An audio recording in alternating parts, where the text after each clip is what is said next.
Tu la veux ta putain de guerre, Benoît, de passion, Steelbook and Technology? Tu m'as tagué aujourd'hui sur le thème des films de guerre. Tu pouvais pas mieux tomber.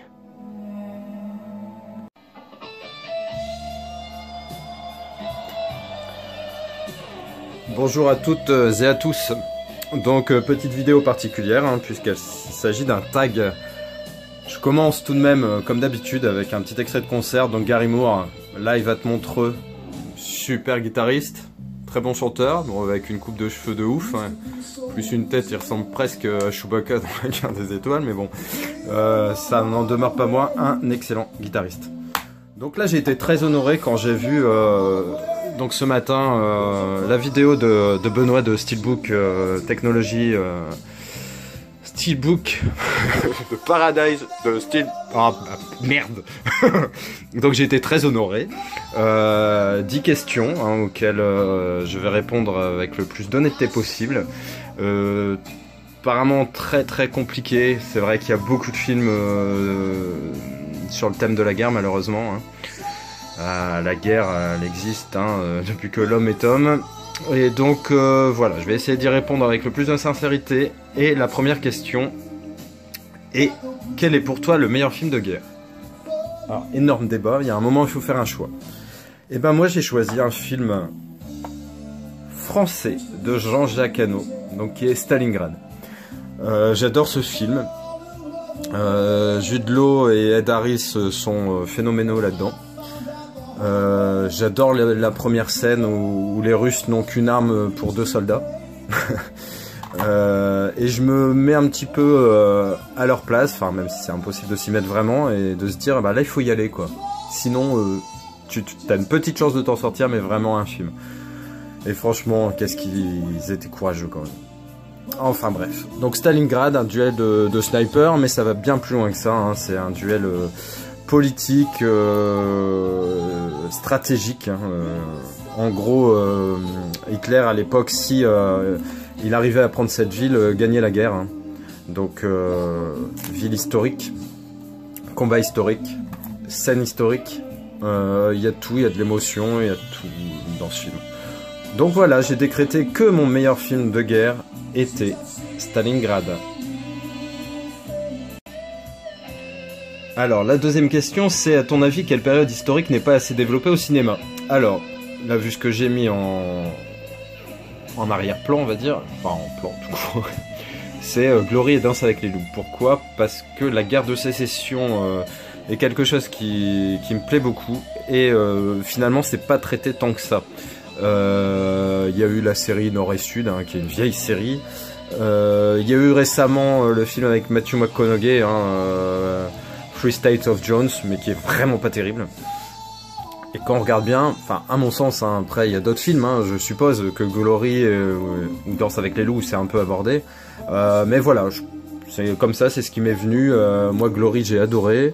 Quand j'étais gamin, j'avais vu un film Gettysburg et j'en avais fait un jeu de société avec des petites figurines que j'avais peintes, sudistes nordistes. Bref, et pourquoi Danse avec les loups? Parce qu'au début il y a une scène que j'aime beaucoup, où les soldats sont face à face et lui il passe avec son cheval au milieu, enfin bref. Donc je dirais voilà, la guerre de sécession, même si ça touche pas directement notre pays, qu'on n'était pas concerné par ce conflit, tant mieux de toute façon. Voilà, je dirais donc la guerre de sécession pour la question 2. Alors, la question 3, cite une scène qui t'a marqué dans un film de guerre. Alors, ma scène préférée est dans la guerre du feu. À un moment, il y a une gonzesse qui est en train de se laver dans une rivière. Et il y a un mec qui arrive derrière et qui... Non, je rigole, c'est pas du tout cette scène-là qui me plaît. Je vais vous montrer tout de suite. Donc c'est une scène dans Gladiator. C'est celle-ci.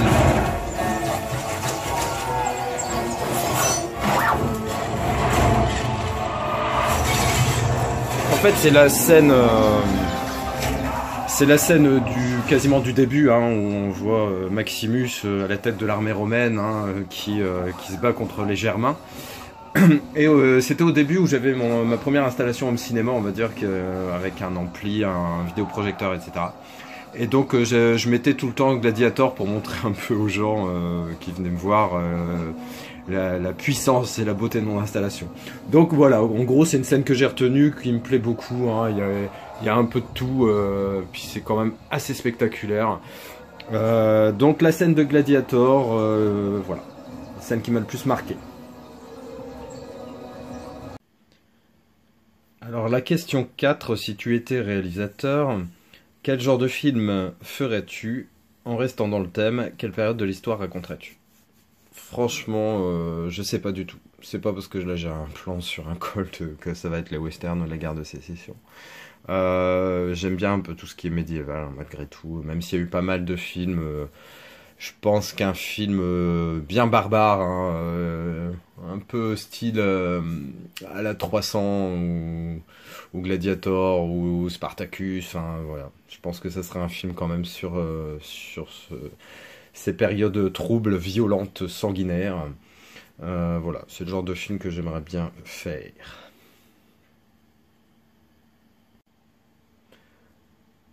Alors, la question 5, le dernier film de guerre que j'ai vu. Alors, un des derniers, alors je sais plus lequel c'est, hein.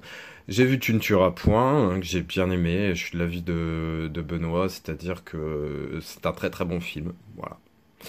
Ça reste un très très bon film de Mel Gibson, donc. Et j'ai vu, j'avais envie de revoir ce film, hein, Les 12 salopards.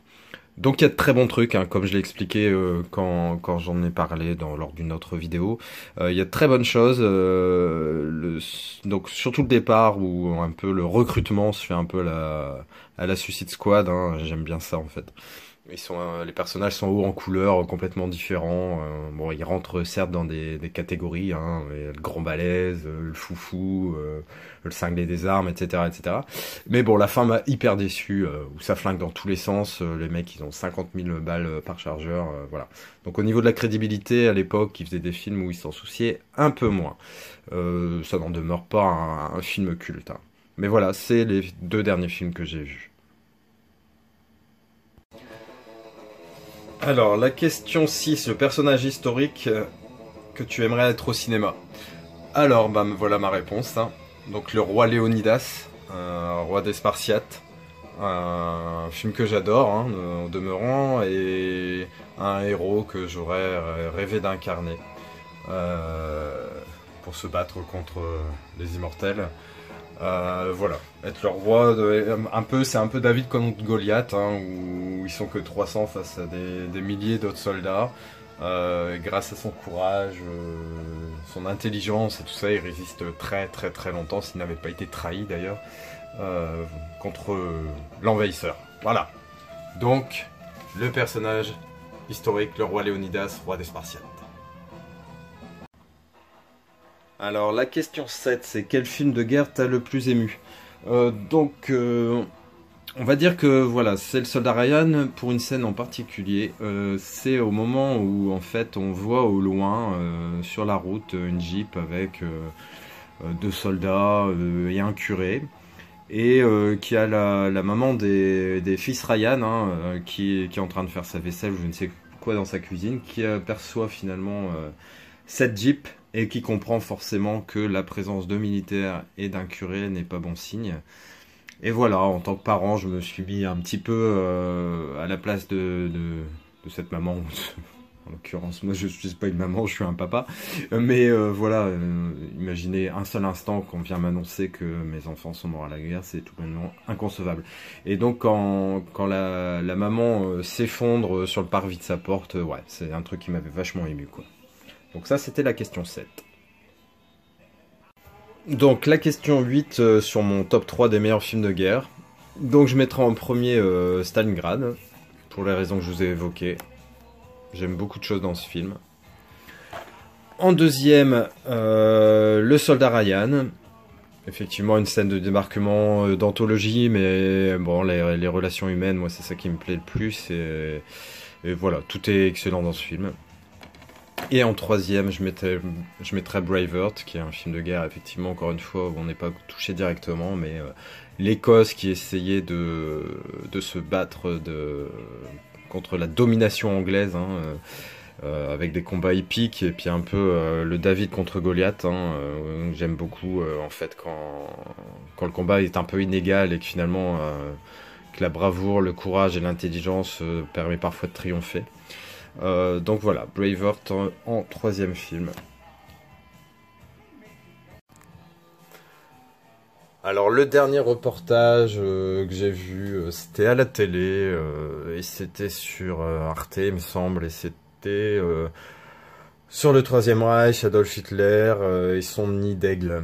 Après, je regarde toutes choses confondues selon sur quoi je tombe, hein, mais j'aime bien effectivement Première et Deuxième Guerre mondiale. Bon, après, si je tombe sur un truc sur la guerre de sécession ou sur la fortification des châteaux forts au Moyen Âge, etc., c'est voilà, selon le thème, ça peut être intéressant. Mais le dernier, effectivement, c'était un truc sur Arte. Alors, on arrive à la dernière question qui est à quelle période aurais-tu aimé vivre?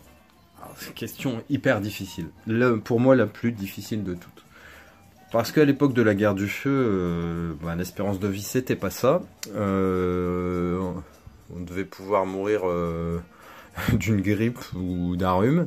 L'hygiène c'était pas ça non plus. Et puis pour se faire piétiner par un mammouth ou bouffer par je ne sais quelle bestiole, voilà quoi. Puis bon, non ça me dit rien. Après un peu plus tard, tout ce qui est Moyen-Âge, franchement c'était une violence inouïe. Je vous parle même pas des maladies comme la peste, la grippe espagnole ou des choses comme ça qui terrassaient 50% de la population. Je crois qu'on pouvait avoir confiance en personne.